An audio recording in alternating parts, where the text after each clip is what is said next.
Sono Antonio Bellei della Prospettico e della Rota Infissi. Con le nostre aziende sosteniamo l'associazione Fuori la Voce.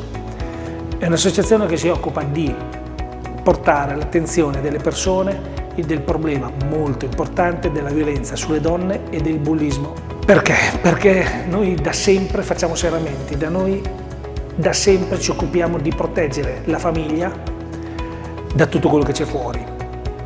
Ed è importante, quindi ci siamo trovati con questa associazione abbastanza in sintonia, perché proteggere questi valori è importante. Voglio ringraziare personalmente la Daniela Sala della Davis Fashion, perché si è preoccupata di portare qua a Carpi questa associazione e fare un evento dove si sensibilizza la gente, e questo avverrà il 18 di novembre presso il suo salone qui a Carpi. Noi ci siamo.